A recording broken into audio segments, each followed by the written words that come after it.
Çok maftirdik.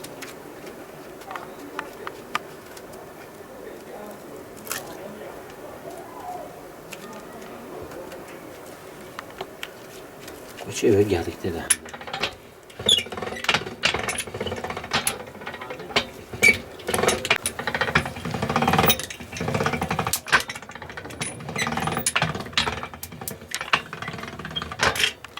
سه تعریفات بهانه سه چاچیت بهانه ان عصیروه یا هکاریوه هر که دیتر نتوزم بینش مراجی هم نکو برپوشی چنگو راندومان ناده او بس یا پیروسیا ددن هفدو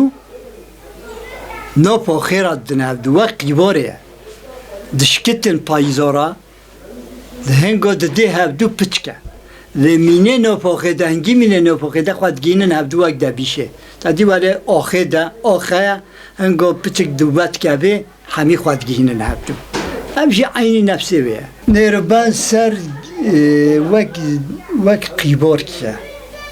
قیبار کلبش یعنی اندرزی و قیباره داره وی هف قاسستیره یعنی نداره وقت قیباره ولی وقت تاکه تازانی یعنی تو بنی ویبته هنگا بشکتن دبیش وقت دوبت که حرکت که به نفاخته هنگا بشکتن نشکن پیوانینه هنه کنه قرمه و بریندار دکن دیسا که به نفاخته جبونه تو زحبی تر چه بته تینه مثلا مورد بیجینگ دکن هاکی دوتینه سر مارشک که دقتنه بیجینگ دکن آخو پیسلیکو اجه در تخنه تا بیجین سرکه ده آگری بندکن پشتی ولی دو پلان بیبی و بقوت یعنی مازبارا و بقوتنه و بکن توتکه یک کیلو نیف توزانی شخواره یه مال خارنجه یه گزارو که یه به 5 کیلو دیاب یه زارو که یه به 10 کیلو دیاب دو سر شخصیت واد بینتن شخواره بین برخوشن جامعه کوکمه یک دی توزانی همجی شخواره دقیقی هم دقیقینه اولیچکو آبه هیا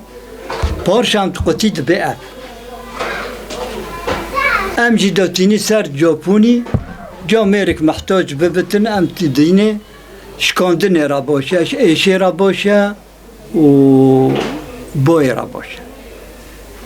نسبت نیروبنده جی او صنعت مجی اب 3 سال از بیعیشید کن یعنی گور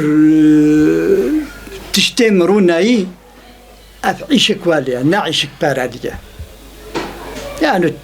روژه قایم بای 100 میلیون فروش کاری به نو به 10 میلیون کاری به نو به 15 میلیون یعنی کاری متده هیا اما نه کار کوالیه نه مثلا پیزارو که خواهید که نه ولیش که ولی بیشخوا حمیت توزه لی نه ولیه چنگو دبی عیشیده حیله نبی بر نبی دبی عیشک مزبید بیده اتنا خوابینه چی حقیقت وی دبی از بکن فایده وی ند سر از بکن فایده وی ربک بجمه بس و هم فایده متده هم کار شرح مو خوده یعنی اپی محجور نبی